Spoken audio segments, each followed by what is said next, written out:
So this man wants to be eaten, and I don't mean this in a wrong way, but there's no right way to put it. He actually wants to become somebody's dinner. A little trigger warning before we continue. This video is going to contain a bit of suicidal ideation, extreme depression, and other people, if you know what I mean. Basically, fishmonger have been having this fetish for a very long time.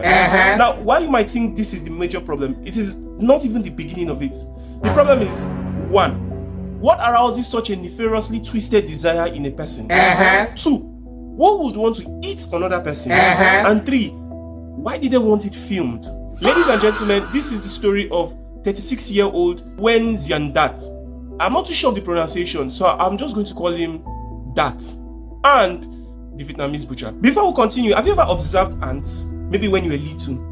You've probably seen how organized they are, marching in perfect lines, carrying food 10 times their size, working together without ever questioning why. They have one single driving force: purpose. Good. Do not forget that, because we are coming back to it. You see, to understand why Dat wanted to become a bowl of soup, we need to understand what was happening in his head. Social media accounts belonging to Dat were hacked by this Facebook group called Ocinet and Cybercrime Investigation, and they found out that Dat faced a critical level of depression. One message he sent to a friend that said, "Not only am I ugly, but I'm also full of diseases. I can't afford to live freely like normal folks. I've depended on my parents for most of my life. I truly am a prisoner of my own fate." He felt completely worthless. He believed he was a burden. And slowly, his depression twisted into something much darker. Dat began to believe that the only way he could have any value was becoming someone's meal. He wanted his body to be useful after death. He wanted his flesh to give someone sustenance.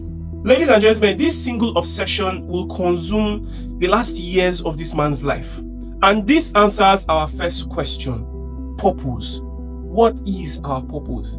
You see, like the ants we observed in our younger years, curious about their lives and the reason for their peculiar behavior, purpose is a driving force of our existence. And to fulfill this purpose, Dat dove into a bottomless pit of the dark side of the internet, one of which was the manga story called Applicant for Death, where in one very detailed scene, a man has his head cleanly by a woman with a katana, and that, using the social media handle Dat Beheading, requested that it be translated into Vietnamese. Unfortunately, no matter how hard Dat searched, he just could not find a woman willing to end his own life until he met Chunk.